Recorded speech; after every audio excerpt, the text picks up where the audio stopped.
Step right up, ladies and gentlemen, and genders of all ranges, and welcome to the ARTPIT, conducted by the Jeremys, a pair of purveyors of fine art and oddities via the best damned art gallery this side of Long Beach, the Dark Art Emporium. Listen and wonder as we jibber-jabber about all things art, music, movies, and whatever other jive we decide to mosh together. Faint of heart, beware, and welcome to the ARTPIT.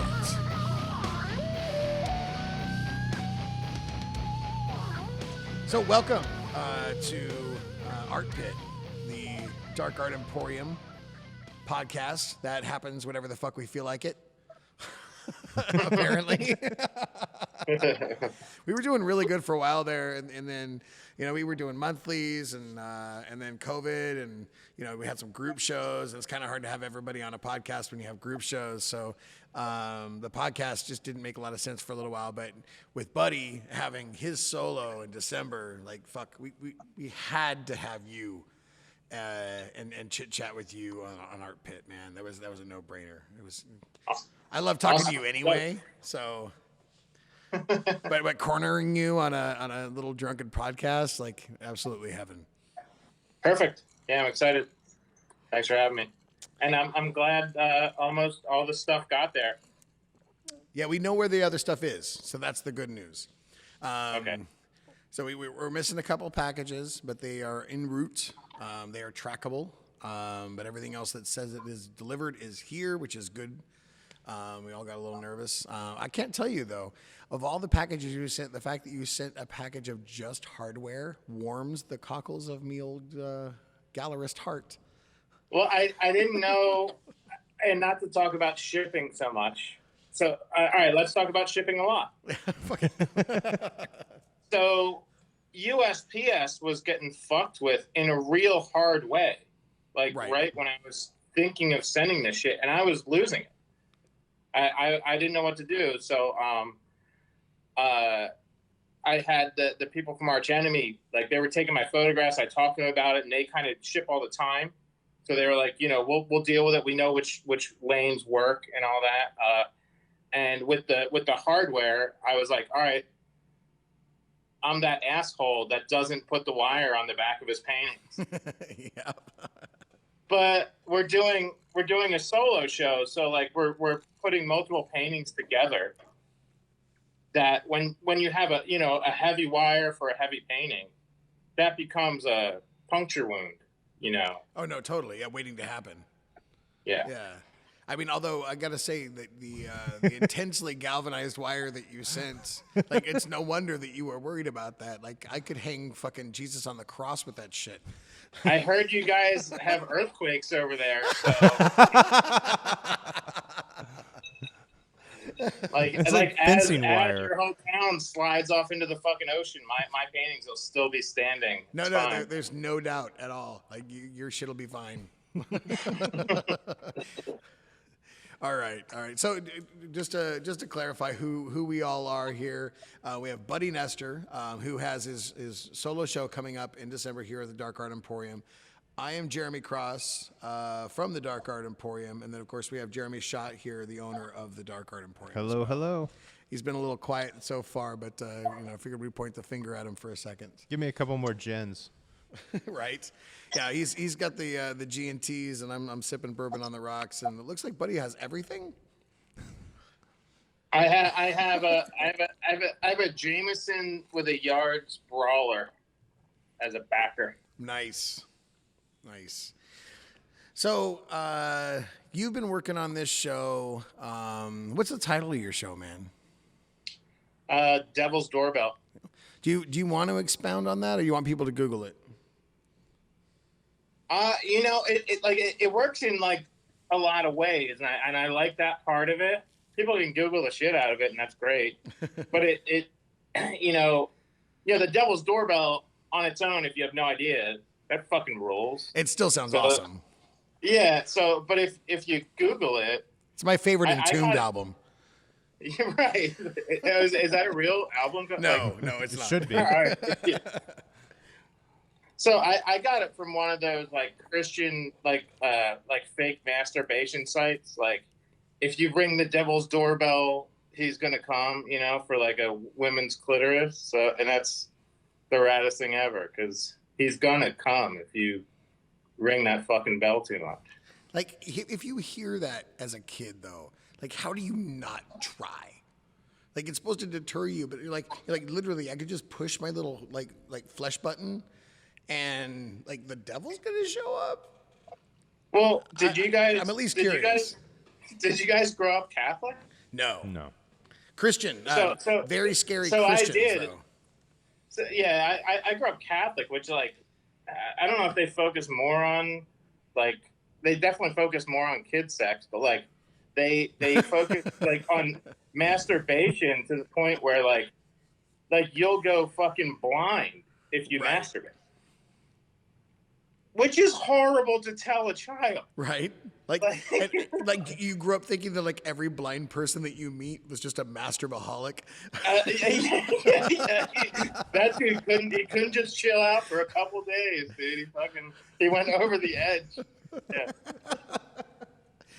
But for them the edge is one time, you know. Like right. So well, that's the nice thing about Catholicism, though, is you've got all those Hail Marys and Our Fathers, and like, you know, you could ring the devil's doorbell and just, you know, but you can dial it back every now and again. You can dial it back every week or every day if you want. Yeah. So the blind guy just didn't give a fuck. He was like, "This is worth it."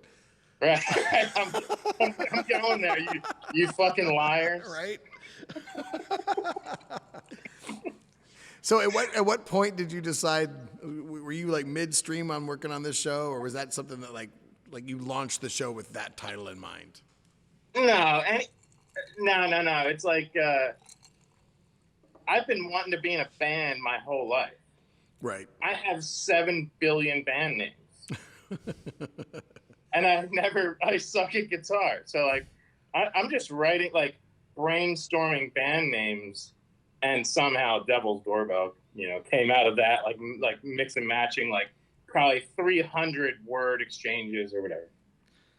Yeah, I'd be surprised if that wasn't a band album name at least. Like it's like somewhere in the annals of metaldom, like that exists. It's a thing. Also, I also think Buddy Nestor would be a hell of a band name for a metal band, like the most brutal metal band ever. Just call it Buddy Nestor. I hope at some point I get gnarly enough that there's a band that wants to steal that. Yeah, there's a what's the guy from Who's the Boss? Tony Danza. Did you ever hear Tony Danza and the Tap Dance Extravaganza? Dude, they are fucking awesome. Yeah. Wait, what? Yeah, Tony Danza and the Tap Dance Extravaganza. I shot video of them when I was doing video for heavy metal bands. Is Tony Danza in the band? No. No, it's so fucking good. It's like Dillinger Escape Plan, almost crazier. Yeah, like it's wild. It's really good. So yeah, if anybody wants to use my name for their band, like be like a total math metal freak out fucking gnarly powerhouse, please. Like Buddy will go to all of your shows, I promise you. I for free. Forever. Yeah. All right, man. So you didn't launch off with this in mind, the Devil's Doorbell. Like it kind of evolved as you were working on the pieces. Is that what I'm gathering? Well, it's women. So okay. Yeah, that's 50%. You know, I pulled back 50% of the population for the name right there. Right. You know? Yeah. Culling it. Yep. Fair enough. Well, and also like I would say in the past, I erased sexuality completely. Okay. Not that it was like lame or anything, but like everything was like a straight mugshot. So it was confrontational and like. So is this the first series of works that you've done that actually have genitals? I can't recall another piece that had genitals. I did one that I called My Grandmother is a Saint. Wow.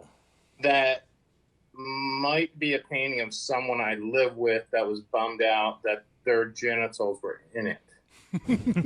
That's not vague at all. So I think I only did the one. So like even that one was like straightforward and stoic, and a little like you know, if you were naked in your mugshot. But yeah, a little like peppering in a little more sexuality, and I'd always erase that, and I kind of erased like the blatant psychedelic stuff. Like I thought that would be cheesy. I let that go into. Well, kind of your whole. I mean, maybe this is my interpretation of it, but your whole vibe is about erasing aspects of what you're painting. And I can look at some of the edges on your pieces and see that you definitely like redded. You put the red over an area to erase it later on.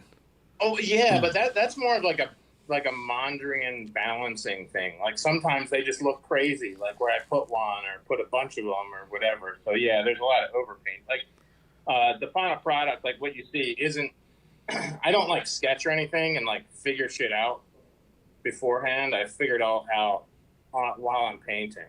And even the most sexual piece in the show, and I don't have it in front of me, but I've seen the image, and I can't recall the name of it, but it's the one where you have the red and the blue over the labia and over the nipples, and it's just like a torso for the most part. Yeah. And it feels very disembodied. Yeah. And sort of asexual. Yeah, and again, these aren't like erotic pieces. I'm just like slowly delving into like it's okay for me alone. Like everybody else can do whatever the fuck they want. To allow myself to kind of delve in there a little bit. I love it, man. There are some of the pieces in this show that are my favorite that you've ever done, and I'm stoked as hell that they're hanging in our gallery, man. I'm honored. Yeah, they're fantastic. Let's talk about some skate decks. There's 9 skate decks in this show. Yeah, you've done with that. You've done skate decks before. I have like for just for skate like related shows. I did one for a company called Failure years ago that my friend was running, but not for just an art show that didn't ask for it. Yeah, we didn't care what you did. We just wanted you to do you. Yeah. But it's Long Beach, so like it makes sense, right? You got to have the skate decks in Long Beach. From what I understand now from you, like Long Beach is skate central.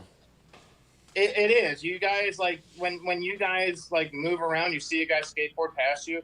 He's probably one of the raddest dudes in the world. And he's probably like sponsored. No. No, like where you guys are is the mecca of like where skateboarding is now. So did like that play where they all live anyway? Like where like most of the pros live is basically Long Beach. So did that play into wanting to do the series of 9 for this show here? Yeah, I kind of figured. I hope you know them so you can send them our way. Right. I mean, the number doesn't make any sense. Like, there's no like symbolism. I'm not that fucking deep, but like, you know, to do smaller pieces and like I don't do that many small pieces. Like I learned how to paint from muralists, so like I want to use big brushes. I want to spray paint. Like I kind of at some point want to get an airbrush so I can use the tools that I use with spray paint with an airbrush. Yeah. But I just use spray cans to kind of like not do tight technical shit. So it has to be big. So like that's part of like some of the like weapons that I have that kind of look cool that people might think are like digital blending and shit is that's spray cans that I'm like 4 feet back, like kind of slow squirting at them. And you'll see some like the stippling on the canvas that looks like pointillism, but it's a spray can used the wrong way. Right, but intentionally wrong. Yeah, that makes sense. Yeah. All right. I don't know what to fucking ask right now. Well, you know Buddy way too well. That's the problem. It's like I don't know what to ask Buddy because I know Buddy. I know you've probably talked at length about this, Buddy, but like fucking creeper. I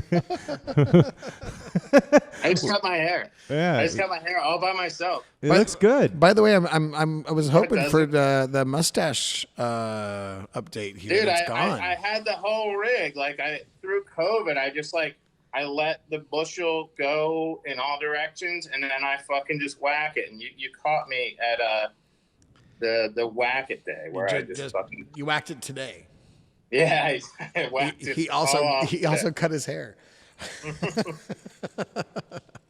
Yeah. Well, I guess for people that don't know Buddy, why did you start painting? I mean, I like everybody else. Like I always like drew. I probably started like a couple. Like painting's hard. Like it's expensive. So like you can always pick up a pencil and draw, or like you have markers and crayons and shit around.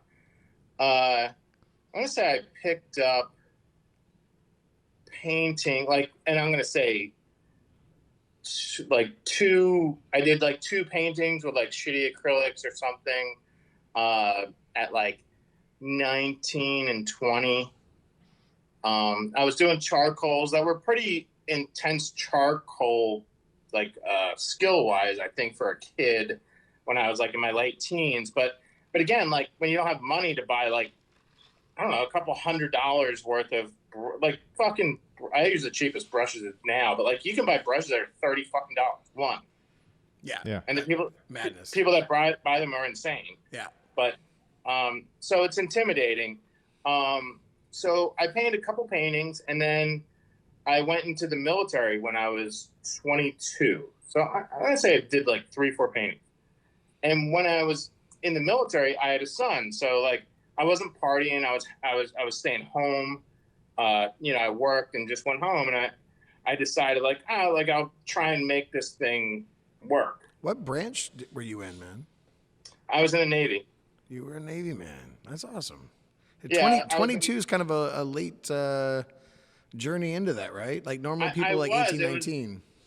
Yeah. So it was like a recession. Like I was kind of like fucking up in college. Like I'd gone for criminal justice. Like my dad talked me into that instead of psychology, and I wasn't a cop. No. No. I'm 18, like telling girls at parties, like, yeah, I'm going to be in the FBI, and getting Fs, like full Fs, and experimenting with drugs the kids in my classes like already had cop haircuts, and they were trying to get mustaches and shit. So it was shocking. So I failed out of there, and then wound up in the military with a cop haircut. And so Did you like it? I mean, I don't want to spend the whole time talking about it, but I want to know, did you enjoy it? Because knowing you, I could see that you would get into it to a certain degree, but I'm having a hard time seeing your personality working there. Right. Yeah. It's a wild conflict, and like not many people even know I was in the military. Like I don't tell them, like unless they ask normally, but I got lucky. Like I was in the Clinton era, and my station for 4 years was San Diego on Coronado. Oh yeah, that's so basically had a day job on the beach in Coronado, and I'm from Jersey, so I'm living at a fucking vacation resort basically, and learning to paint, and then part of that I went for a 6-month cruise where you basically go around the world. You hit a lot of spots, but you go to the Middle East. So I would work for 8 hours a day, and then I would paint for 8 hours a day on the boat. And nice. And I had a little section where I had my paints, and like people would watch me paint, and they were kind of terrible, but not like I was figuring shit out. Were people around you like into what you were doing? They were supportive. They weren't like fucking with you about it. I didn't like. I mean, when I went out on like say that cruise for 6 months, I didn't use any money from my paychecks. Like they all went home. Like all the money I made from painting was what I used like to drink beers and shit. So I was like started to learn how to make money from painting, and especially while people are watching you paint live. So you were selling shit to your fellow servicemen? Totally, yeah. Yeah. That's rad. Like what kind of stuff were you making, and what were they buying? Almost like Magritte ripoffs. I was hoping you would say like Tom of Finland, but no, they were. They were pretty surreal. I mean, I was all over the place. I was just trying to figure out color and figure out what the fuck I wanted to do, really. So, I mean, that's that's where it all really came in, was with the military stuff. And that's really cool though, to have that kind of, like, as you're figuring out who you want to be as an artist, you have very immediate feedback from maybe like the least obvious audience that you could think of. Yeah. So that feedback is pretty real. That's awesome. Well, the obvious thing is a stereotype, I think. Like, they're all just kind of like, we're all just lost dudes. Sure. Yeah. And to see some guy like do a thing that like they probably have never seen anyone do before is interesting. And even like when I was on land in San Diego, I would say by the third or fourth painting I did, they were all showing in galleries in Santa Cruz or San Diego area, and little local galleries that are now gone. That's awesome. No, it's only because I thought I was awesome. I was like every time I sat down at the easel, I was like, this is fucking important. And I'm not gonna when I was in the Navy, you can take college classes, and you can test out of final exams for college classes in the military if you think you can. Okay. So like I tested out of 2 art history courses just by what I was reading. And they're not like open exams. Like, this is just shit I was cramming into my brain. And it wasn't contemporary stuff. It was, just old master kind of stuff. Right. Actual. So I was, yeah. So I wish I still had that knowledge, but I was doing semi-horrible artwork, working from a place of a little bit of knowledge. You know what I mean? Like, I was really trying. I was trying to do it. I knew that's what felt good. Like, when I sat down at the easel, like, sometimes you just sort of synchronize with it, and you're like, this is kind of what I'm supposed to be doing. So what were you, 26, 28 when you got out? Mm-hmm. 26, yeah. 26. And so what was next? Did the art thing became like it was just the next step with the art thing? Like I'm taking it to the now. Or was there something else in the interim? So for 2 years I went up to San Francisco, but I was painting, but I worked so much that I was actually driving every now and again. I would drive big canvases around San Francisco, like stuff I would see in the back of Juxtapose or whatever. This is like 1999. Where I'd like walk in with huge canvases, and they would go like, "Hey, could you get the fuck out of here?" And I'd be like, "All right, I'll put this gigantic, like, this is back when you're supposed to like send slides. Like, you're not even just walking in with an inappropriate portfolio. You're jumping in with like a 6-foot fucking painting. Like, you can barely get it in the door, or what? I didn't have a portfolio. I had I might have done 20 paintings at that point. Right. But like, I did a big one at my house this week, so I want to show you the big one, not like a little picture of it. So did anybody even pretend to care? I am skipping over a little part. Okay. So in San Diego, while I was on land, I in the Photoshop 1 class, I met these guys that worked at this place called Image Events, where they did murals and work for movies and like big business parties and stuff. Where we would have to, and I was one of the paint. They pulled me out of this class and made me one of the painters. So I learned to paint from muralists. We were doing like fucking 8 foot tall, just because that's the size of a piece of plywood, by 40-foot paintings that we had 3 days to make, and there's 3 of us. And 2 of the guys were smoking pot and drinking beer. That's awesome. Do you have images of any of that stuff? I don't. It's fucking crazy that I don't have any of it. I don't have shit from them. I mean, it's pre-cell phone, so yeah. I probably didn't have a camera. Yeah, that makes sense. Like, if I did, it was like a film camera that was like a Fuji $30. I didn't even think about it. I would love to see budding Buddy artwork. I couldn't. Yeah, it was like, learning from those guys was like a trial by fire. I went in the one day and they were like, hey, we've got this 16-foot Mona Lisa to do. Like, you and these 3 other guys are doing it. You got 4 days. Wow. And it has to not not look like the Mona Lisa. So, like, does that get divvied up? Like, okay, you're in charge of the background on the left, you're in charge of the background on the right. Yeah, I mean, even like mixing colors and like, I mean, that's a whole job, right? You can't, when we're painting on canvas, you're like, all right, I'll kind of get this one right, and then I'll tweak it later.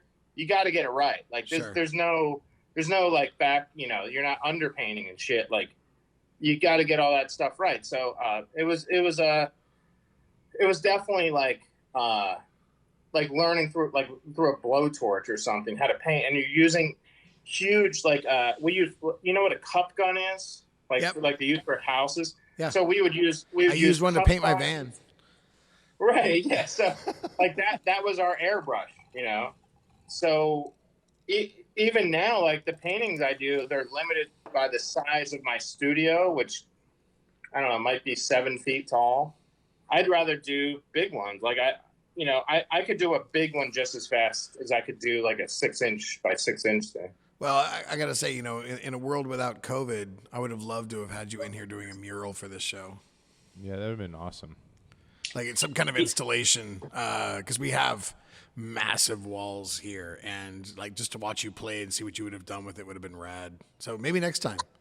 Maybe your next solo show that we have here, we'll knock that the fuck out. This COVID thing is really ruining, well, 2 of my vacations to your place. Like, yeah, right. Those were my vacations this year to like hang out with you guys. And, I'm tired of meeting you through a screen.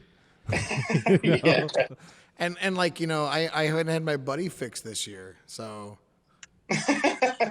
Well, dude, we haven't had fixes of anybody this year. Like, right. Rachel's on the phone with some pals now. Like, we had a friend call the other day just to talk, and we wound up on the phone with like me, Rachel, and our friend Michelle for 8 hours. 8 hours. Yeah, because it's COVID. Like people are so. I mean, you can kind of be in touch through social media by commenting bullshit or whatever, but like actually talking to people and like then the FaceTiming really has been huge. Most of what I painted was through FaceTime. Like I don't. None of it was like blasting fucking Pig Destroyer and shit. It was like mostly while I was on FaceTime. Yeah. Because we miss it. Like I miss my friends. Like I'm a very social person. Like I miss all of it. I'm right there with you, man. Yeah. Like not being able to see my people on the regular, it sucks. I love it because I hate people. Yeah, Sean's not a big fan of human interaction, so he's been in hog heaven. I'm in hog heaven. I fucking love it. Well, let's not hang out when I come out there. Well, you're going to stay with me, but, we won't look at each other. Well, the dumb thing is, and I don't want to compliment him because he'll just run with it, but, like, he's really good socially. Like, you throw him in a social setting, you hand him a couple of drinks or a joint, and he's good to go. But he doesn't act like one of those people that hates it. Yeah, but he fucking hates it. I fucking hate it. I feel like it's like 90% of my art friends are like, yeah, I have really like bad social anxiety issues, and then they go hang out and like all 9 of them are laughing together for over whiskeys and shit. Like it's I don't know, it's part of the realm, I think, to be a little afraid, but yeah, if you get me lubricated, I'm gonna be a good time. Trust me.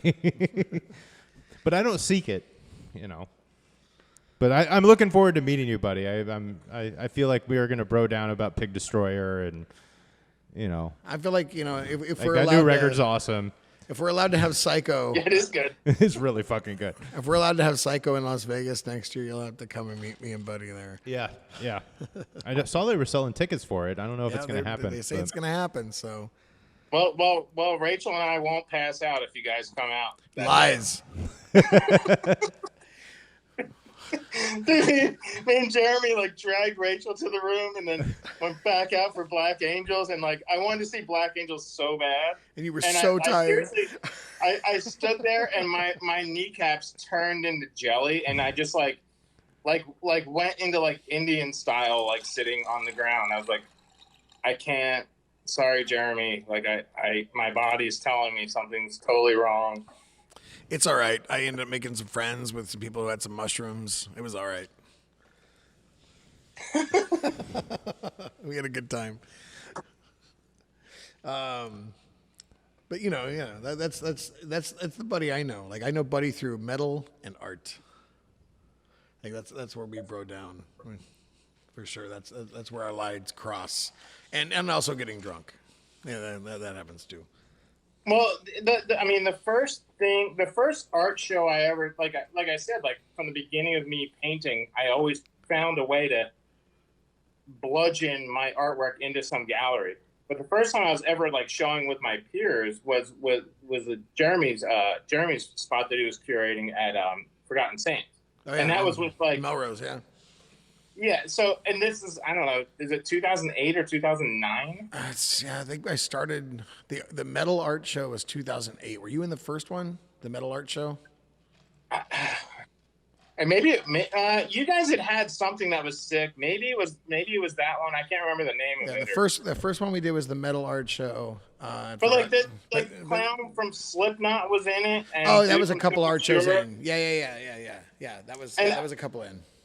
I was like, holy fuck! Like I went from like showing with like women painting their grandkids on swings and shit, and like red barns. And all of a sudden, like, I'm in this show that Jeremy curated, and I'm like, all right, so I'm in there with Slipknot. That was a crazy little like moment in time. Like it was me and Cam Rackham, and it was Cody Verona's place, and like the shit that we were able to pull off in those early days there. Like I couldn't do it now. Like I don't like the infrastructure just isn't there. Like the hunger isn't there. It was a weird moment in time. Like everybody needed a place to show, and we just happened to have a venue. Everybody was so you're right, hungry. And that's around the time. Like I came back from that show, and told people about that at an art show, and they gave me a venue to curate. Was that Black Vulture? No, it was this place called Shadow Space. Shadow Space, and then I did the Black Vulture one right after, but.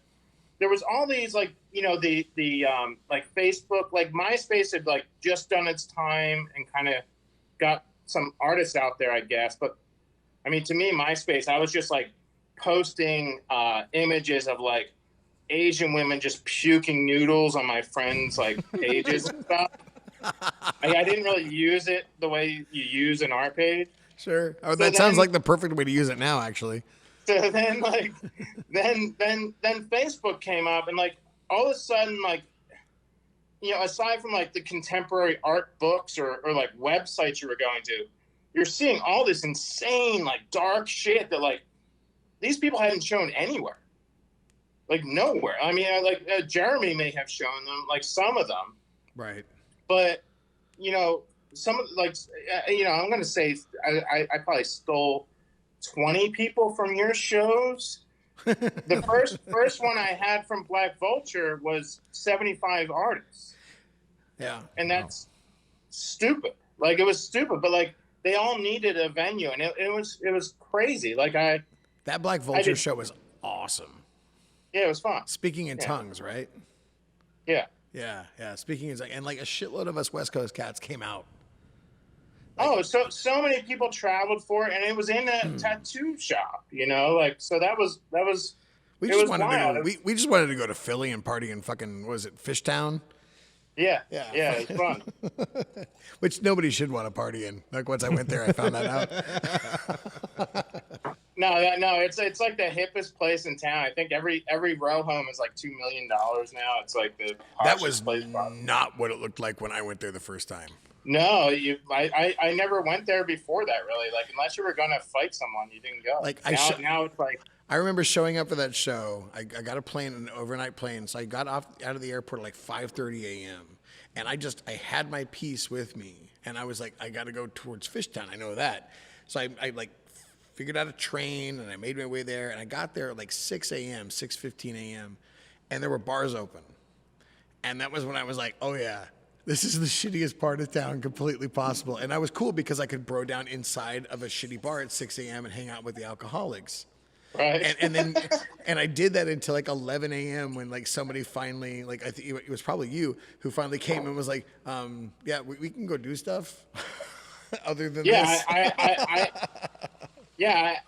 came and met you. I I don't know if I worked, but like we sat down at the bar and your dog had just ate 100 treats at the same time. That makes sense.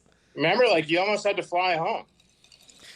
It was my dog had choked to death on a piece of lamb's ear. So while I was on the plane, my wife had fed my dog. This was Spike, as a puppy. He was like 4 months old, 5 months old. She'd fed him a piece of, and he had died. He choked and died. And she had been racing around town to like 3 different vets in the middle of the night to try to find one. And she left her phone at home, so she couldn't call. But she'd left me like 100 messages when she got back. Like, the dog almost died. You need to come home. I'm freaking out. And I was like, yeah, that's not going to happen. Like, I'm glad the dog's okay. I'm sorry for what you went through. Yeah. But me and Buddy are going to go get drunk right now. And like, I know that sounds really horrible and insensitive, but I was like, the dog had made it through. And it was the important part. Like Spike, he was brain dead for minutes. And this affected him. He just passed away this last September, by the way. Oh, man, so that's brutal. If that gives you any idea, that was 9 years.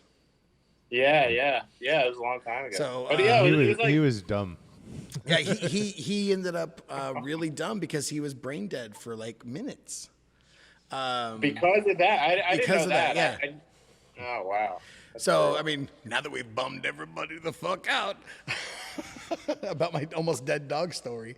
Well, I only brought it up because it was such an intense moment. It was like I'm meeting you at 11 o'clock in the morning. You were like, "Oh my god, dude, this is brutal. I think I gotta go, man." It was rough. It was rough because you know, my poor wife was going through hell.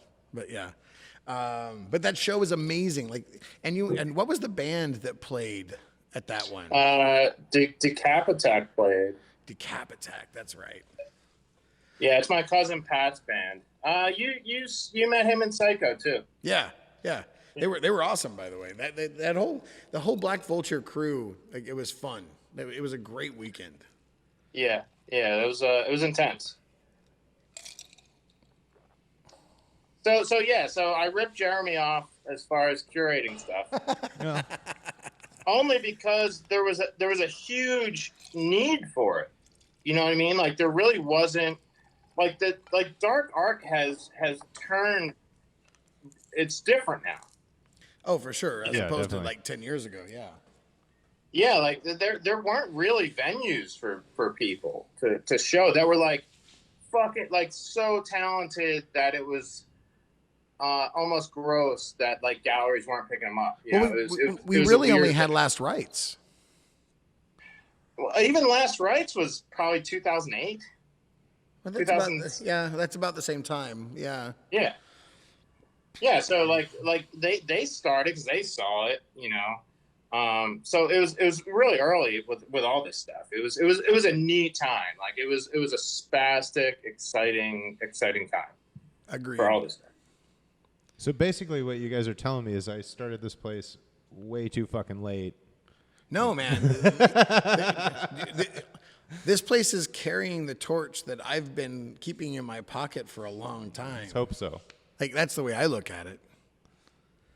But yeah, I feel like now it's like turned into fine art. Like it's way more respected at this point. You know, like we were, you know, if we're curating shows, like even Last Rites a little bit at the time, like they're not selling.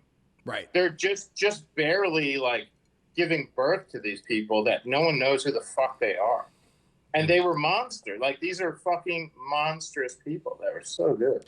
Like with dark art, really the only love we were getting back then was through music. And you had like Stupakis doing stuff with Korn. You had Chet doing stuff with Tool.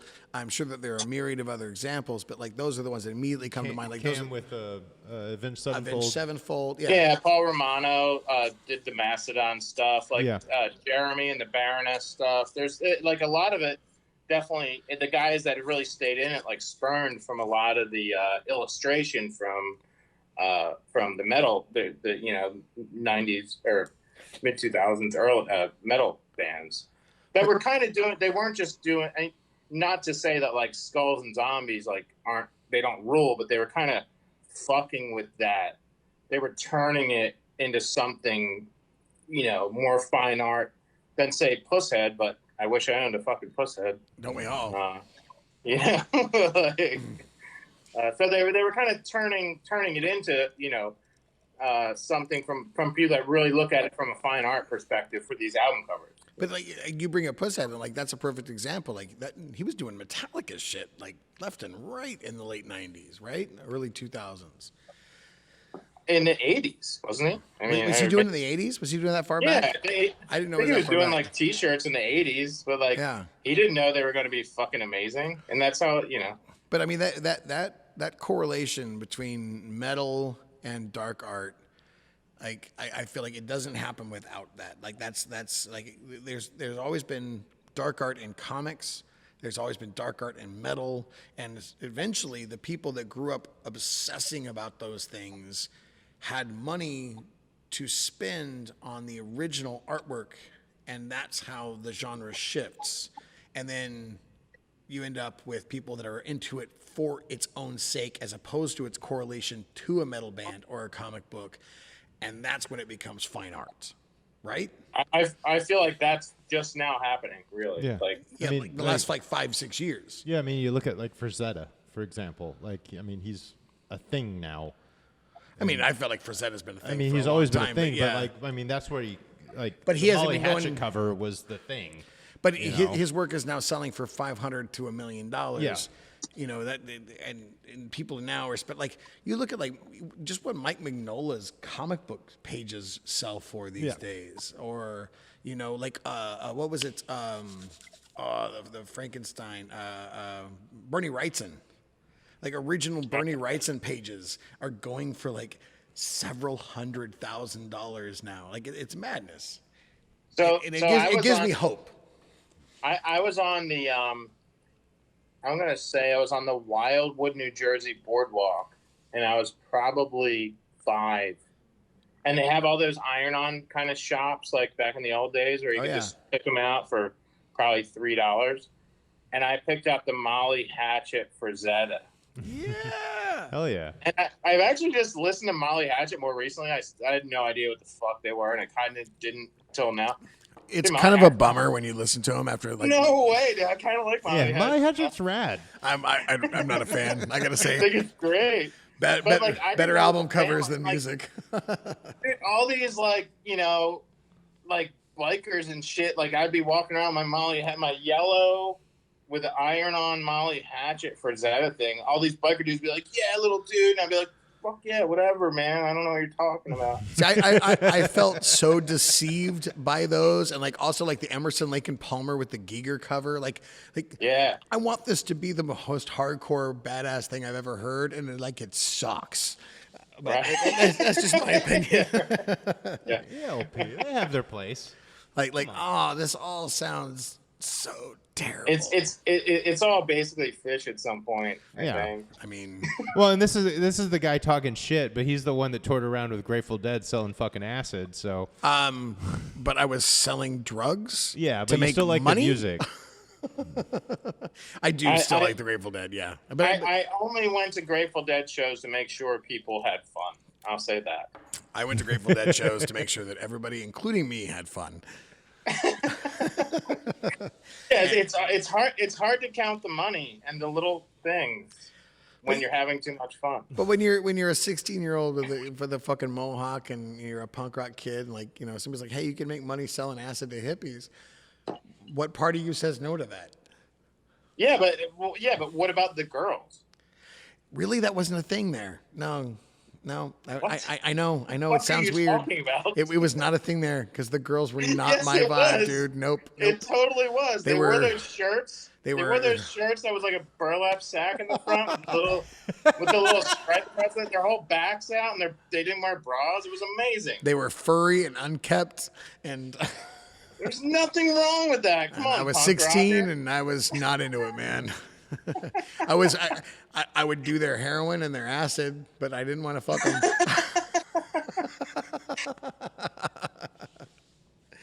I feel like we're sharing so much now. I don't like your armpit hair, super hot girl. I was 16. I was judgmental.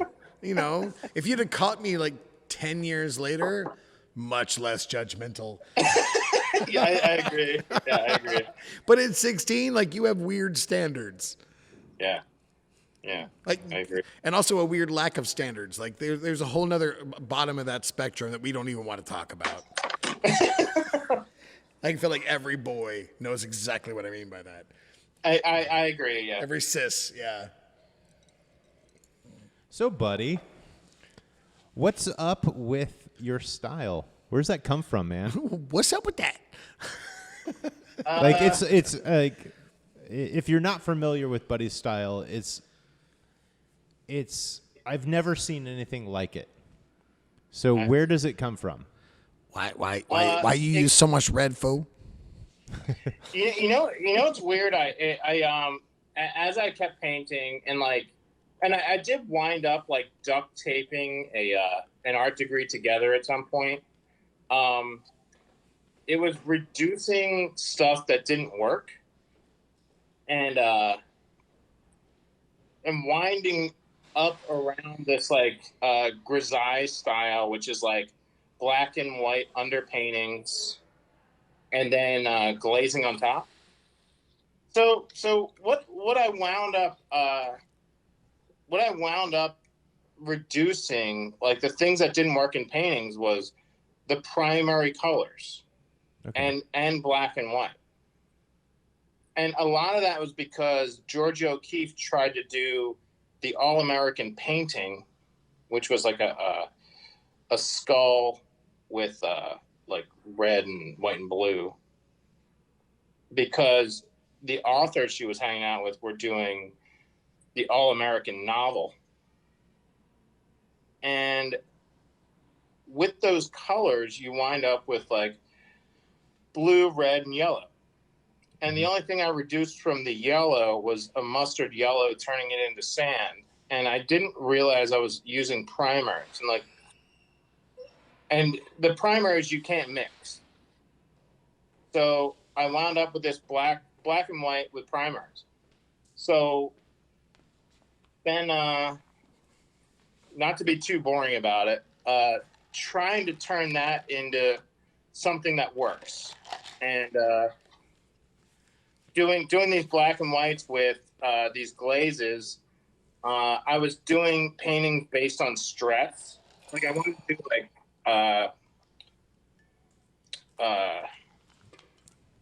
I wanted to do abstractions that look like stress. Because like as an artist, you're like, I want to do something like, oh, should I paint the cosmos? And you're like, I don't really know that much about science, so maybe I shouldn't paint the fucking cosmos. Or like, I want to do erotic stuff, but like I don't do BDSM or like whatever. Like I understand stress and I understand, the whole being paint what you know thing. So I was doing these abstractions that were like, these like kind of like hard angles and like black and white, because maybe with some color. And they weren't working either. But then I decided to like push those into portraits. And that like I immediately saw, like, when that happened, I was like, I have something. Like in no other way. Like I wasn't like, all right, we're not fucking around here. I have something. And they weren't that good, but they were certainly not like, oh, these are yard sale things. Like these are something. Yeah. No, I absolutely agree. Like you've developed, and to those of us that, maybe it came later, obviously on in your life, it feels like you came out fully developed out of nowhere. And like I said, I've known you for like 12 years now, like probably going on. Yeah. And like even at that time, like it felt like you were already this complete creature. Like your style was so solidified, and you've grown and improved on it over the years, but it still held on to that integrity of what it is. The timing was so oddly timed to the beginning of Facebook. Yeah. All right. And that helped it exponentially. And you had an early feature with like high fructose, right? It was with Juxtapose. Like Juxtapose. So I mailed in like hard photographs. Like before I was doing like You mailed them 10-foot paintings? No, I mailed them like hard photographs. I mailed juxtaposed hard photographs for like they had a reader art section. Right. So you could submit to the reader art, and there were some cool dudes in there, and they put my paintings in the reader art, and then whoever like took care of that shit didn't fuck with it for like 3 years. So they just stayed up there, and I was like, I'm gonna be fucking famous. Like this was awesome. 1998 or something. Like it was right when they started. They just stayed on that like one little click on, that one link on their page. And no, it didn't help at all. Like nothing happened. Nobody gave a shit. But you did have an early high fructose feature. I do remember that. Well, right? no. I mean, like I've been like in their digital stuff or whatever. Like yeah. I've always been like the opening band. Okay. Yeah. Like I'm a rad opening band for like all of my favorites, and it's I love it. I get to drink beers with all my favorite artists, and I think that's fucking all I was really looking for. I mean, those are really achievable and brilliant goals, man. I'm right there with you. But I want to push it. Like that's not saying like I'm limiting myself to that, but like I just wanted to, I wanted to be there with the guys I liked, and like I get to be there now, and it's fucking cool. So let's talk about that a little bit, because your crew, while you show bi-coastal, your crew is Philly. Like that's home, right? Yeah. Even though you live in Jersey, Philly's home, and you've been showing and curating and everything out of that city for a long time.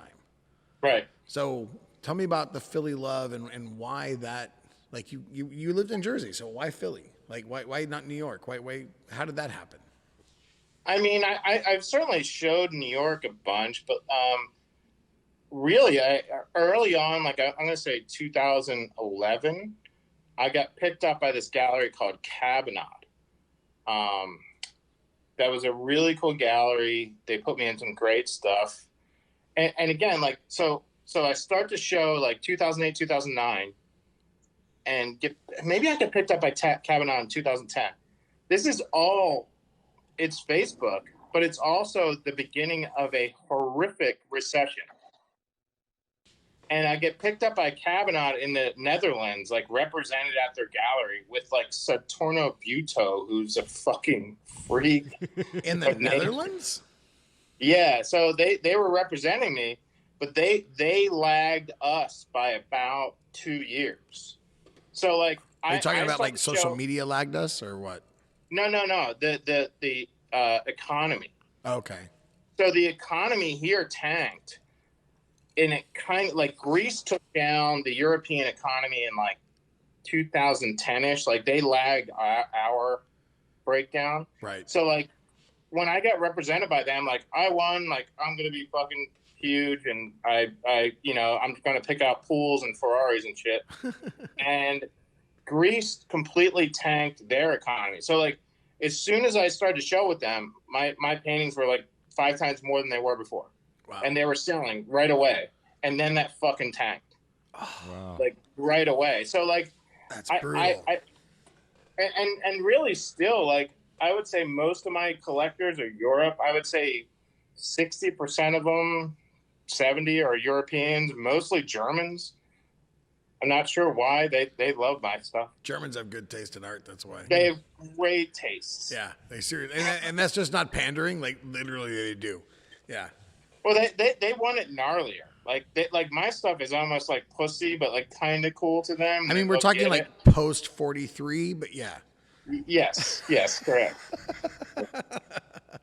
But yeah, so like as I came into the gallery scene, and like if you look at the gallery scene in like 2005, 2006, like people's prices were skyrocketing the way real estate was. Oh, especially with lowbrow stuff. Yes. Yeah, it was just nuts.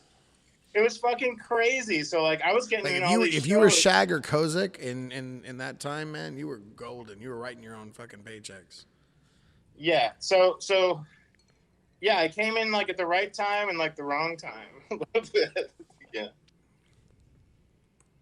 So, but you know, I got this show like with Kavanaugh. I was in this. I flew out there to the Netherlands and was in this kind of like not their Art Basel. It was called it's not Art 21. It was like a new art thing, but I was like right next to 30-foot Damien Hirst piece about nuclear war. Holy shit! So you went out there? Yeah. How was that? Yeah, like it was, dude. There were Banksies in it. I'm trying to think of who else. It was like me, Banksy, Damien Hirst. Like it was fucking bizarre, dude. Like I'm telling you, I was like picking the fucking Ferrari out. My dick would have been so hard the whole time. Oh my god. Yeah, like undeservedly so, but I'm like, but I'm here, so I might as well. Like, oh my god. What a it was what a wonderful place to be. In a aside horrible from the time. aside from the stuff that I was doing in New York with the Agnoresis group, that was like, you know, Paul, Jeremy, Caitlin Hackett, Christian Van Minnen. Fucking Christian. Yeah, he's God damn. awesome. They were all awesome. Like they're still are. Awesome. Like it was like this weird sweet spot that I wound up in.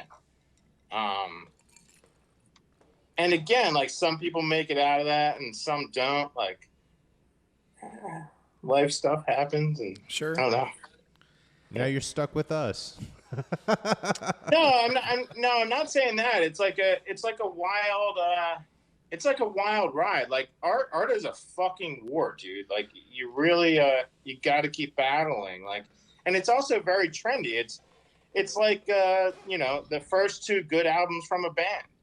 Yeah. Like, Well, bringing it back to that, my original question, which we expounded on greatly and went way beyond its borders in a wonderful way, was the Philly aspect of it all. And like you brought up Jeremy and Hush and Covenant, you know, his Covenant Gallery.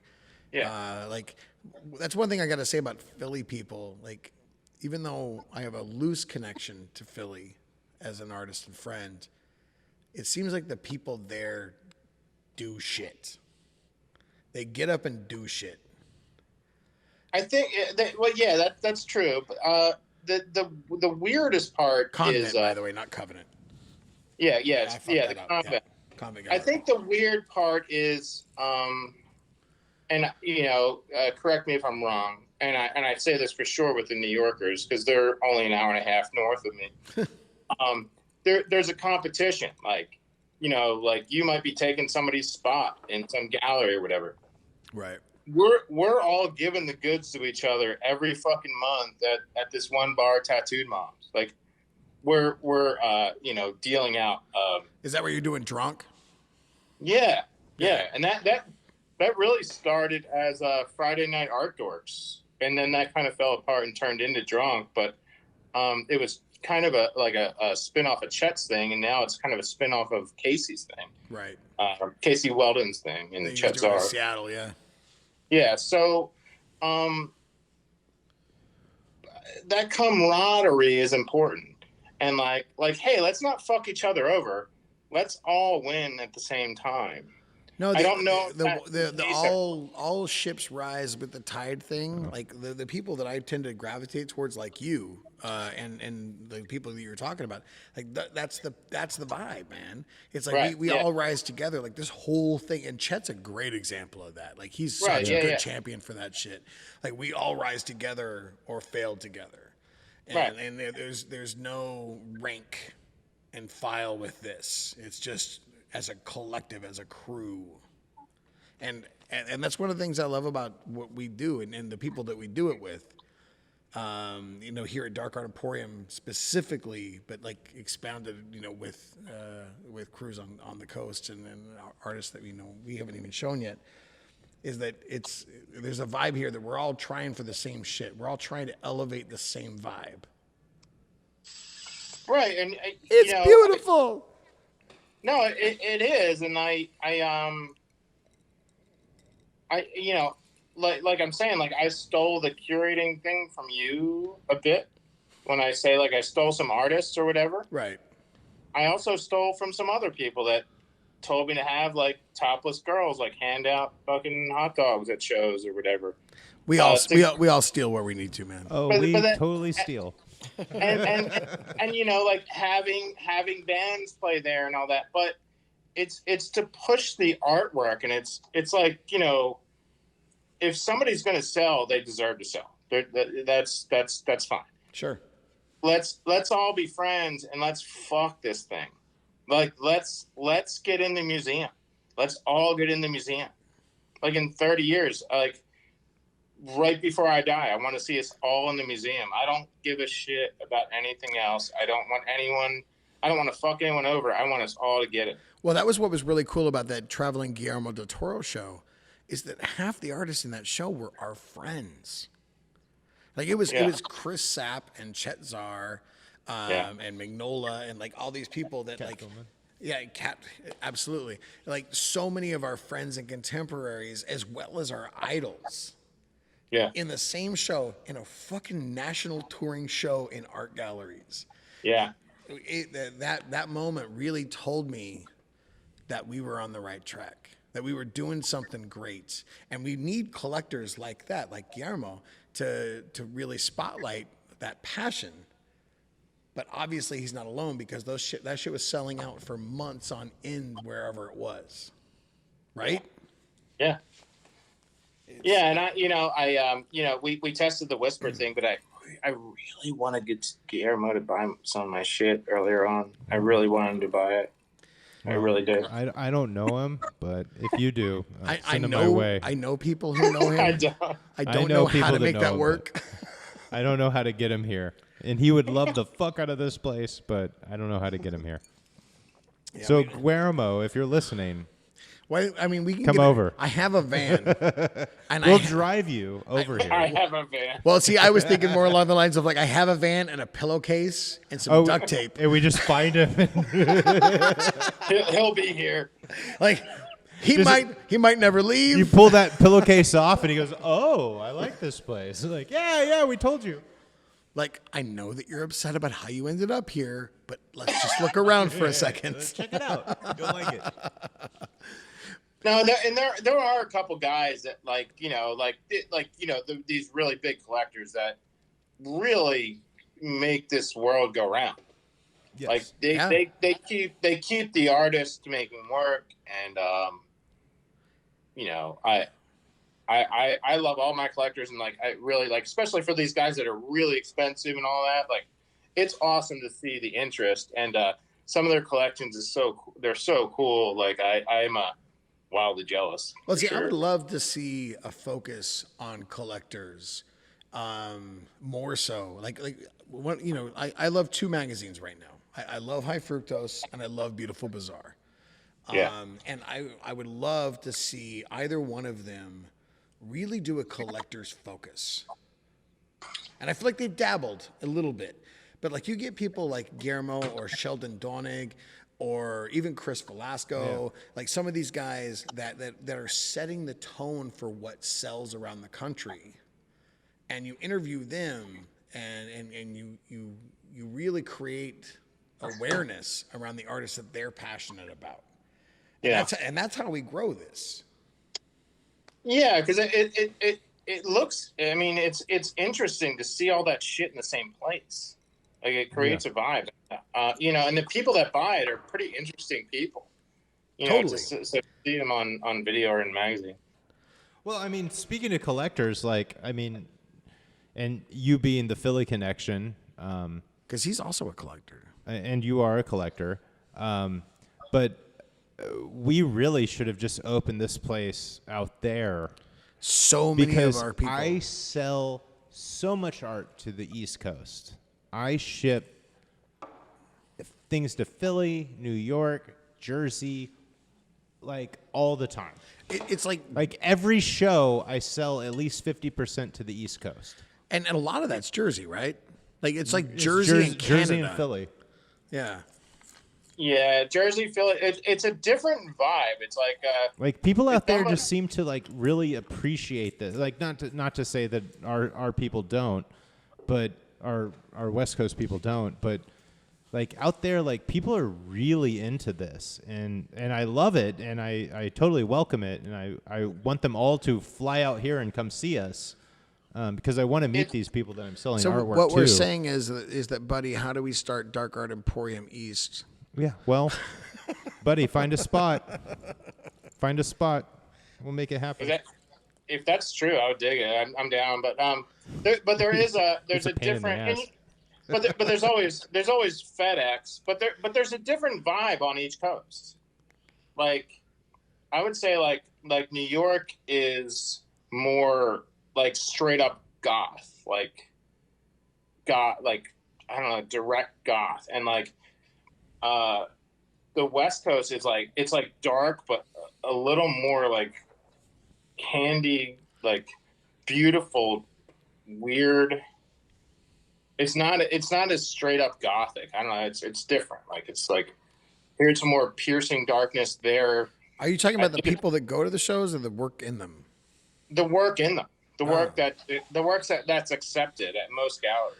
Well, I mean, if you're digging into like what Copro and ThinkSpace do, I can definitely see more of the like prettier edge to it. Right. Yeah. It's a little. Yeah. There's a little more of that where it's not quite as like. And that's not detracting from them at all, because I feel like I love what those pieces show, but compared to like Convent or Last Rites, that shit's a lot darker. Well, the Convent's its own thing, and the Convent's great because I find new artists at the Convent. It's like Jeremy Hutch has a smart eye for artwork. Where, like, I feel like, you know, like, every now and again, like, I know who everyone is. And then Jeremy has 4 shows where I don't know who the fuck anyone is. And he'll show a wild mix of things. Like, you know Bronwyn Lorelei? Oh, we've got her on the wall right now. Yeah. I think she's Los Angeles dark. Like, she's not dark at all. It's dirty, but it's not dark. Yeah, like I mean, like I adore her work, so that's coming from a place of love. But I don't see her work as dark. But in my head, like, I think there's got to be a little more beauty in it than like I hear. Like, you guys don't have rain. Like, we have rain and snow, so like it's more goths and snowstorms. I guess I don't know. Are we like gother than now? Is that what we're doing right now? We're throwing down over this shit. No, I'm not saying one's spookier than you. I'm not saying one's better than the other. I'm just saying, like, what fits in. You know, they're different. They're different vibes. Like L.A. versus New York. Like, and I'm saying New York as the epicenter here. Yeah. I don't know. You might have something there. You might not. I'm not going to commit to it right now. I'm just saying. Well, you got to be PC and not commit to it. But I can say whatever the fuck I want. You should say whatever the fuck you want. And you can edit me out again. Oh, what did I miss? You missed us throwing down. Sean had to piss for a second. So, I had to pee. Or do a line of coke. I'm not sure what he was doing. Oh, you guys are doing coke? Oh man, I wish. I've never done cocaine. Like, I don't think I'd be good at it. I don't really like it. I've done it a handful of times, and I'm not a fan. I don't like drugs that make me want to vacuum. I don't vacuum. I don't vacuum at all. Like, I'm just gonna clean the house. Like, you give me cocaine, I'm just gonna clean. It's not fun. It sounds terrible. I've done it like a handful of times, not more than 3, but less than 5. So 4. I figured. I'm not gonna give mine a number. I'm not gonna do it. But it just makes me want to clean. Yeah. And I already want to clean, so I don't want to do cocaine. Jesus Christ. We'll edit that out too. You know what? He won't though, I'll keep and that's that. the funny part. Like, we've done enough of these where I'm like, "Shot, you totally gonna edit that out later," and he doesn't, and we all look like assholes because of it. Yep. But that's fine. That's fine. I've learned my lesson. I am who I am. So I had to pee. What are you guys talking about? We were talking about gother than now. Like, he was saying that the East Coast is gother than the West Coast. Probably. Art wise. it's like a little more directly goth. There's not as many beautiful, like He like, gave the example of Bronwyn about being like what West Coast goth looks like, and I was like, that's not goth at all. Oh, all right, I meant dark art. Oh, like I feel like she would be like perfect for LA right now. She is awesome for LA right now. Like, I mean, I love her work. I love her work too. I think she's fantastic. I wish that we and thanks could for sell introducing her to stuff like that out here. Like there are lots of artists that do really dirty, interesting, surreal work that I feel like we should be showing more out here. Yeah. Yeah, and she's one of them. Yeah, she's a badass. I love her work. I really loved it. Speaking of which, let's talk about this for a second, because you just curated a show here. You talked about the fact that you weren't able to come out, but you curated a show here for the first time called Heavy Aliens in October. It was awesome. It was awesome. I loved awesome. 90% of that show. I won't say what 10% of it was, but I loved 90% of that show. I really and that's just authentic. I really fucking did. There were pieces in that show that we would never have found without you, and it was great to have you bring them aboard. That was the whole premise, and I know I snuck in a couple alumni, but the whole premise was like people that never show. Like I would email like, "Hey, have you shown there?" Like that was the first email, and like not saying I'm curating something. It was like, "Hey, have you shown at Dark Art Emporium before?" We had to have another Rachel. Like that was a done deal. Yeah, you got Rachel, Jason, Michelle Konzik, and somebody else. There were a couple of repeats, but for the most part, it was a bunch of new artists that I wasn't familiar with. See, I wouldn't have said repeats. I would have said, there were a couple of people that we were big fans of already. Okay. You want to share? Well, yeah, I mean, and I don't know. Like, I don't ask you all the time, like, hey, who's the 150 artists on your radar? So these are the ones that like I really dug at the time. We should be having those conversations, though. So I'm gonna jump in with something I was thinking about earlier, and it's not a natural segue from where we just were, but I want to talk about art couples. So I can't. Me and Rachel just broke up. Oh, good job. I don't know if you were going to ask about us. It was some other art couple. Or... You're an asshole.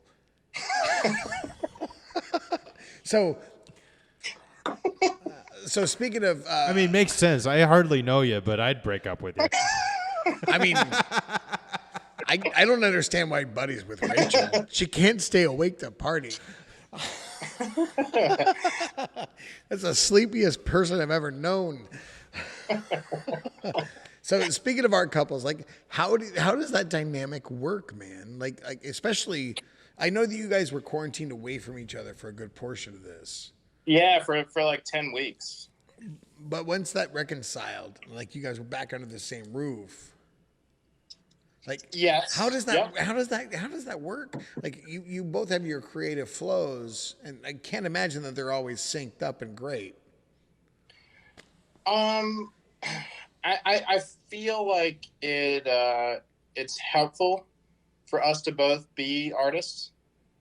I didn't quite experience that in my last relationship, so yeah, I understand when she needs to, she has a studio and she stays in it, and I mostly make all the food, and I bring her in plates and kiss her on the head and tell a couple jokes and like let her do her thing. Like I'm more like spastic. Like when I work, I work like 3-4 nights a week where I'll go in at like, I don't know, 6-7 o'clock at night and then work till 8 o'clock in the morning. Mm. Like I don't have a schedule. Like she just wakes up, eats food, and then she's in her studio and she just kind of stays there. So it's different. She's got like a really rigid, regulated schedule with that? Yeah, she just lives in her studio. I don't understand that at all. Me neither. Me neither. Like when I go in, I'm like, I need 12 hours, and like I'm gonna get shit done. And she's like, if the muse is there, if it's striking me at the time, yeah. Well, I mean, I mean, my only understanding, the difference between the both of us is like, I'm acrylic. If I lay a pallet out, it's going to be dry in a couple hours. Like, I need to fucking get at it. Sure. Her pallet stays wet for days. Like, she'll like boil a pot of water and go in and like throw a few strokes and then come back. So it's different. But I understand it in a way that I don't think a lot of people would. So I think that's helpful. But I mean, I know like there Paul Romano and Darla Jackson and Jeremy Hush and Sophie Reeptress, like Caitlin McCormick and Alex Ekman-Wan. They just dropped a big article in Beautiful Bizarre. Those two? Yeah, they interviewed each other. Oh, cool. They're a couple thing. They're awesome. But yeah, there's it's I think it's hard for normies to fucking figure us out. You know, to get two of you together is a pretty good thing. Like, I don't know if I'm jealous or terrified, because like my wife is a creative. She used to be a creative, and now like she used to design clothes, and now she manages a clothing design company. So she's no longer creative. But she's never held it against me when I like spend 12 hours in a studio at a time. But I can't imagine, honestly, if she was doing that, if I'd feel the same. Right. Yeah, it's weird. And again, like, it's not like her process is the same as mine or yours or whatever, but at least we can be a little sympathetic to like, hey, when you're getting it, stay the fuck out of my way. Fair. Yeah. Yeah. I mean, I think that's just like any relationship. It doesn't necessarily have to be an artist relationship. Yeah. You know, like. But being a person who's gone from one to the other, you obviously have a preference. I'm just saying.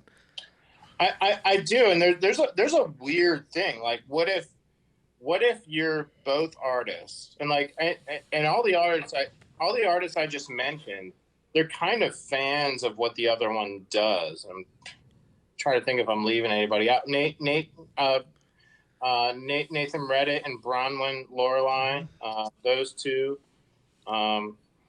Like, what if you have a fight and you're like, fuck you, I'm out of here, but you're an actual fan of that person's art? Or like, there's never going to be a balance of power. Like, somebody's going to be more famous than the other person. Maybe, and you know, hopefully it's one of you. Like, we're all not that much more famous than the other one. You're saying like we're 0 degrees of not famous enough? Right, yeah. I mean, like, of all the people I've mentioned, it's not like there is a Damien Hirst and a me.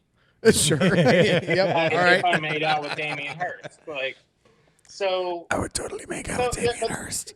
I would, like, give me one of the diamonds off the skull, Damien. I will suck it off you. Yeah, right. But like, I've always thought that's weird, like, you know, because the two of us before we met we're friends just through art, and we were kind of fans of each other's art. Like, I was pushing Rachel's art to galleries before I knew what she looked like. That's because you're smart.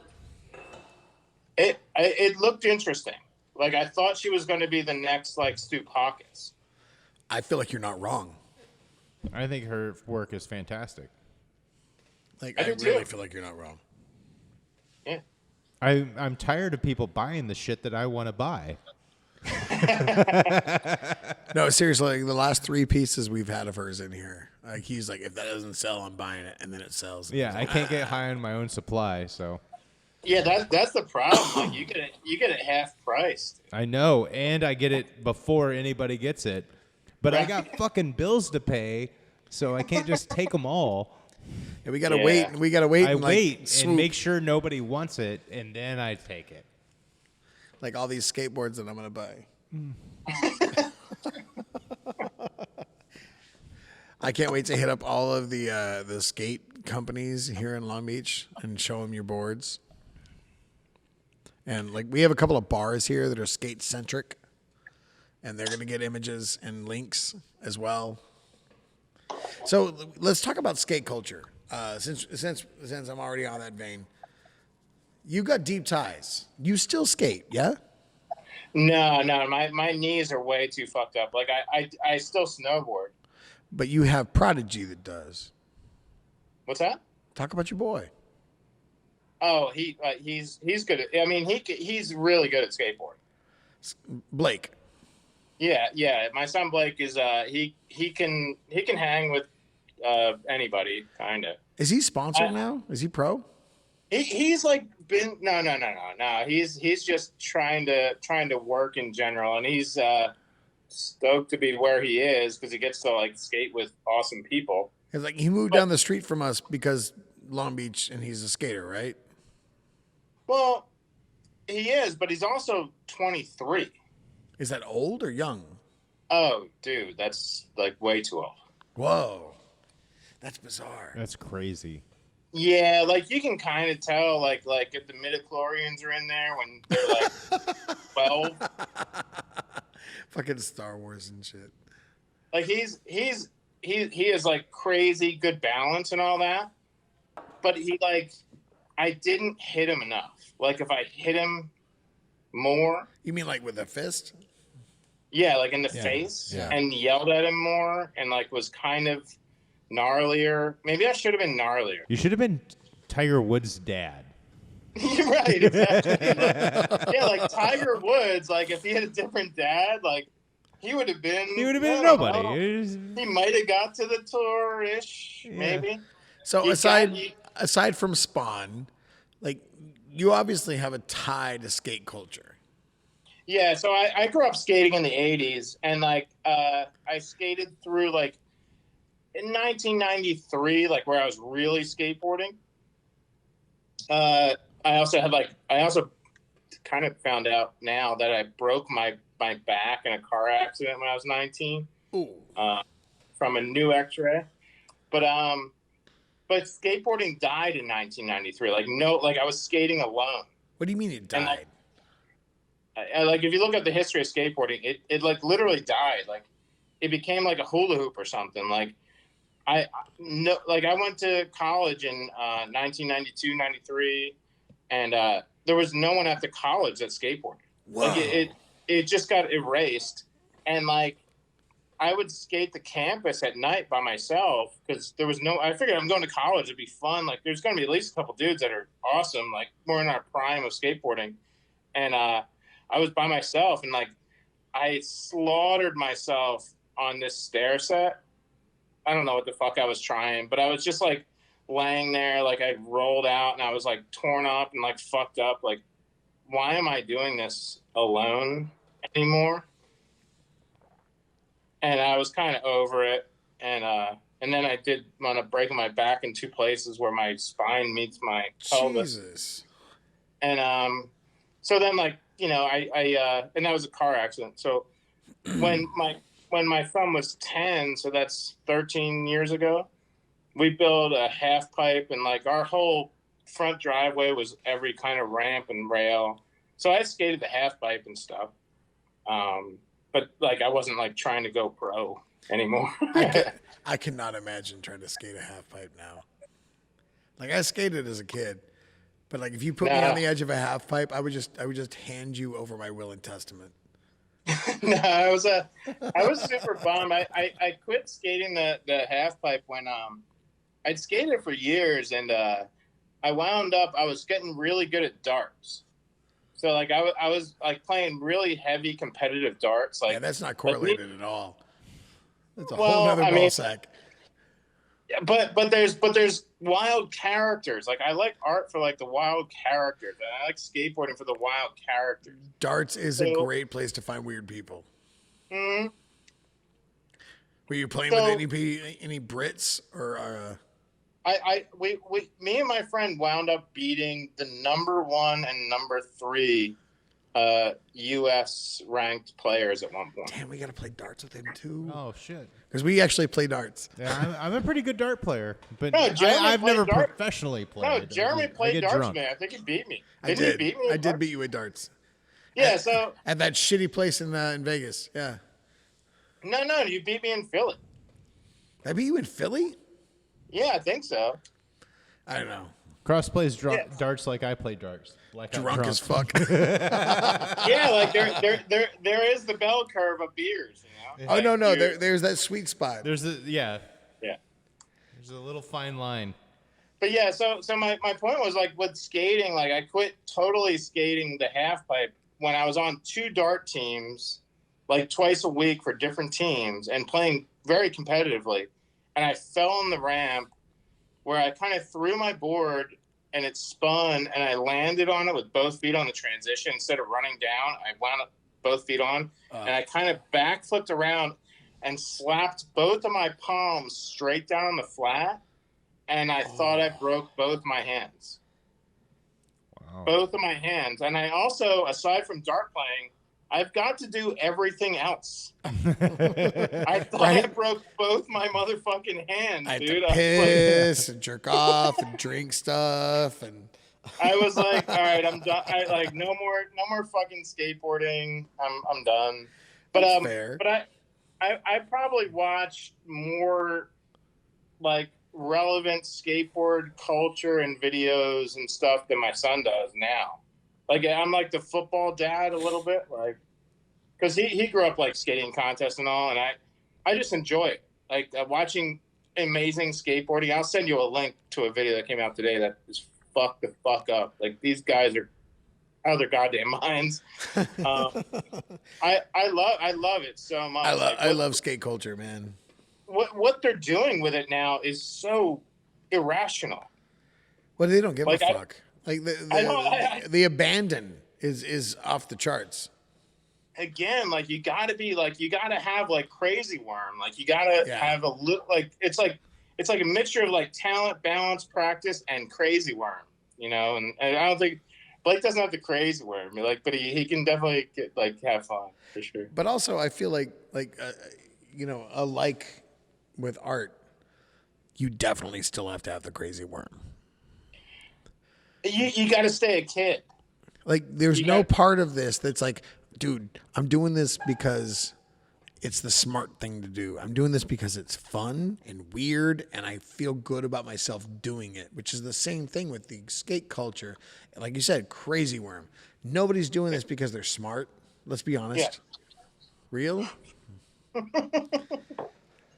We're not smart. Yeah, it's keeping that like kinship to fun or discovery or scaring yourself. I mean, it's a lot of things, but it's definitely like connection to your childhood brain. And none of this is to say that what we're doing is not important, but there's that fun aspect to it that drives the engine. Like the engine is going to go to cool places and you're going to see awesome shit along the way. But what drives it is the desire to you have to fucking do it because you don't know what else to do. Well, there's that. But like, what about that balance about like, all right, I'm working on this thing. It's a rectangle. I've got some colored goo. It's got to be the most important thing that ever happened. I've got the best rectangle. But if I don't like balance my fun with it, then it's fucked. You know, like you can't try too hard. Like you've got to like kind of let yourself go a little bit. But there are definitely plenty of people that try too hard. There are definitely plenty of people that there's no fun in what they do. My whole Facebook feed is horrible and Instagram feed is horrible art. So yeah. But the Devil's Doorbell, it's fun. Gave it a shot. And you didn't try too hard, right? You just had fun. Just hard enough. But you know what I'm saying? It's like you gotta release like it's like, all right, you learned all you're gonna learn to this point, like about sword fighting. All right. Now you gotta fight the fucking guy. Yeah. And if you don't relax, like you're gonna fucking lose. So who are you fighting? Bruce Lee. Done. Hands down. That's who I'm fighting. Just like no hesitation at all. Like it's Bruce Lee. Fuck you, Bruce Lee. I'm going to dig up your corpse and he's going to dance in front of me and I'm going to fuck him up. Fuck you up, Bruce Lee. Pussy ass motherfucker. Yeah, but like, you know, if you're trying to make the best, like you're trying to get into a museum, you're trying to trump the past. Is that the you're end trying game? to create a new voice. Is the end game a museum? No, I mean, no, I mean, not really. Like to me, it's like for what I do, it's not super technical. I'm not getting into a museum at the end of my life. That's not true. I don't think that's true. I'm not fishing. I'm not fishing. I'm going to make that very fucking clear. I just don't see what I do as being important.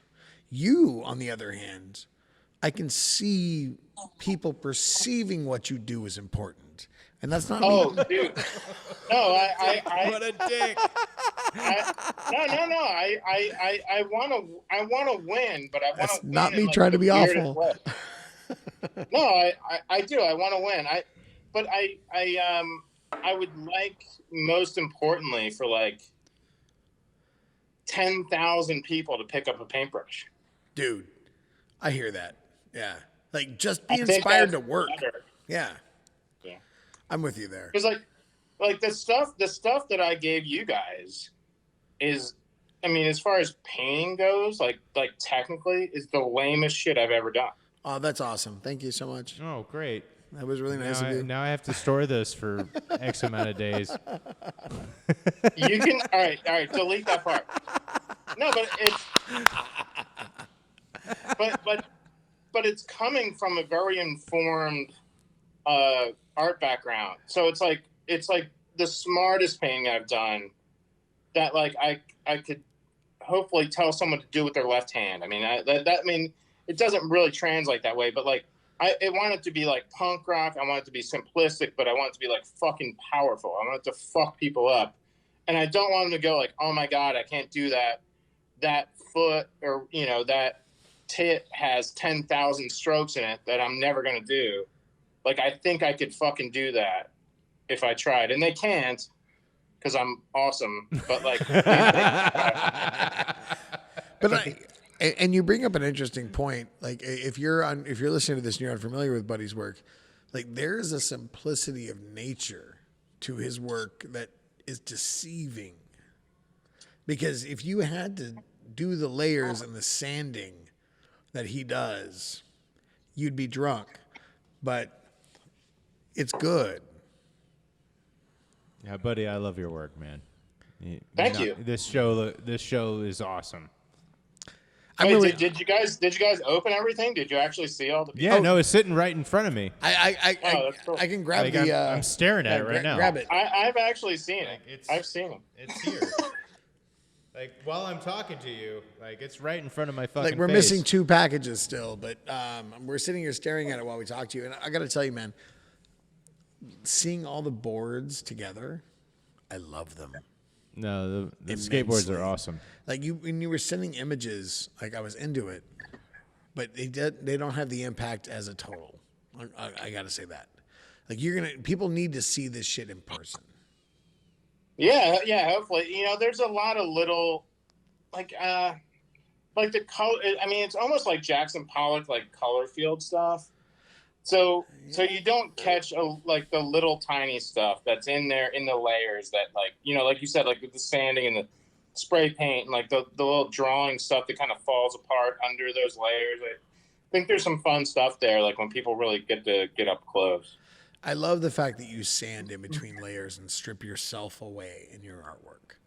That's something I would never have the balls to do. Dude, give it. I implore you to give it a shot. It is a weapon like no other. But how freeing and terrifying.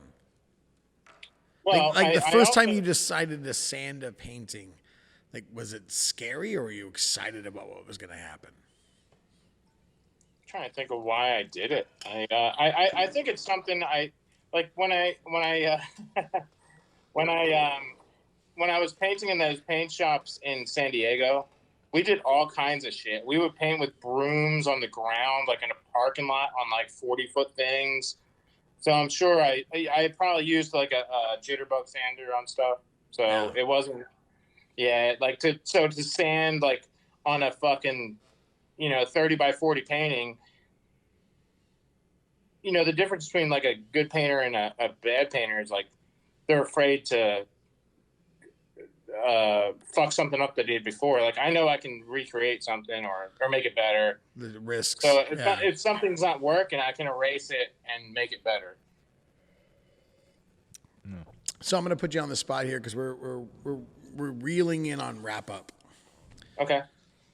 If you had to tell me what the Devil's Doorbell was all about, if you had clitoris. It's a clitoris.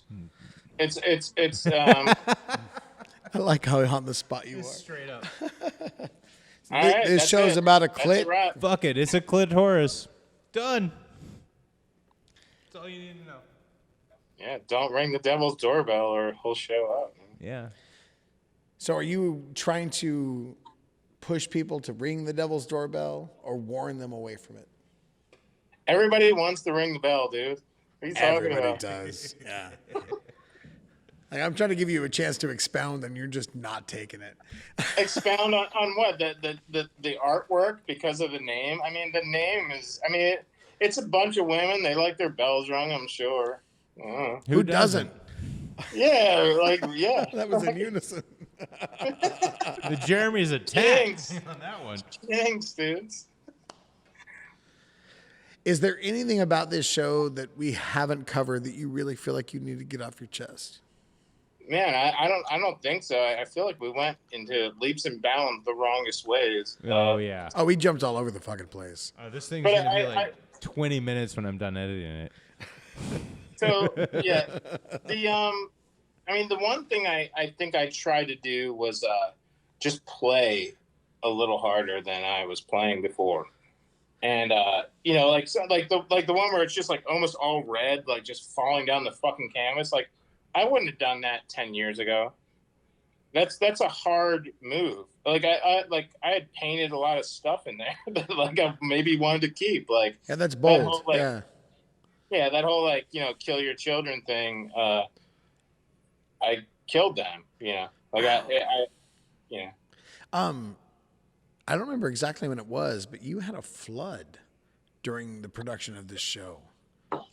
Yeah, but Did that affect the show? No, I live on a peninsula on a flat area that we've had through like Hurricanes Irene and Sandy, like where my studio is, like it's been flooded before, so I elevate all the canvases and like. Why do they name all the hurricanes after songs? It's awful. All the good ones. Ugh. But yeah, so I elevate everything all the time, as everyone really should, just in case whatever. Like, and it was a water heater flood actually. That's so not it wasn't as bad as it could have been then. Well, the water heater could have just kept flooding. Right. My son caught it, thank God. Like, so it fucked some stuff up. Like the one flood that was my fault. I lost 300 drawings. Oh. I lost every drawing I'd ever done. That is brutal. Yeah, it's up. So yeah, I elevate everything now. Did you dry it out and burn it and effigy?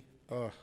No, it just went with everything else. That was a washing machine issue. That's hard. We had a fire down there. I mean, my studio's in a shitty spot for house natural-ish disasters. Fair. So, buddy, I got to tell you, man, you know that I love you with the passion of 1,000 suns, man. I love you too, and I love Jeremy Shaw too, and I never met him in real life. And someday we'll get to shake hands and hug each other. So bummed that we are not going to bro down in like 10 days, 12 days from now, and this bullshit is keeping us apart, and I feel like Pyramus and Thisbe. And this is the chink in the wall that we get to talk through, and I'll take it. but it's not working. I do want to ask, like, all right, the first time for October, and I had plane flight. Yep. So my doctor friend was like, "You can't do it, dude." So I canceled. Right. And then the next one, I was going to drive back and forth. And that's scary. That's a long ass drive. Yeah. But like how big of a pussy, because I the first time I texted you, I was fishing and I was like, I gotta just tell him now I can't go. Like could you just go like, you fucking pussy? Like, no, you made the right call. All right. You absolutely made the right call. We are not judging you if that's what you're asking. I don't want you to get in a plane and then stay with me right now. No, fair. Yeah, totally. To be completely honest. Yeah. You know? Yeah. We will party later. We have plenty of life ahead of us. Yeah. I'm glad. 2022, we have Devil's Doorknob number 2. Dude, Devil's Doorknob, all dudes. All dudes, dude. Instead of the doorbell, the doorknob. Doorknob. See, he's got it, man. You made the mistake and he's jumping on it. Yeah, get on it. Dude, Devil's Doorknob, all dudes. Let's Nothing do it. but dicks. All dick show. That's a good ender. I mean, it's a good balance for sure. But anyway, I love you, brother. I do. I miss you immensely. Like I wish I could see you in person right now so bad. Yeah, we should. We'll bro hug at some point. Take that fucking vaccine and I'm gonna still wear my mask. I try to take it. Okay. I am. Whatever you need, man. I'll be there for you. But I can't wait for your show to open. Everybody needs to see this show because it's really powerful. Yes. You have one of the most, and I said this earlier in the podcast, but you have one of the most unique voices I've ever seen in this genre. Like, you can call it dark art, you can call it pseudo-modern surrealism, new contemporary art. It fits all of those things because... Don't call it something. Don't call it something. I just call it Buddy fucking Nestor. I'm just saying. The best sludge metal band you've ever fucking heard. Buddy Nestor. It transcends. And it transcends even more when you get to know the person behind the paint. And I think that's always helpful, for real. I do too. I think it changes everything. I'm so honored to present this show to the world, dude. You have no idea. It means a lot to me. Well, I hope it works out. Me too, man. We've already sold 2. 16 to go. Let's fucking get this shit done. Awesome. Love you, brother. Love you, buddy. Yeah, see ya. Be awesome.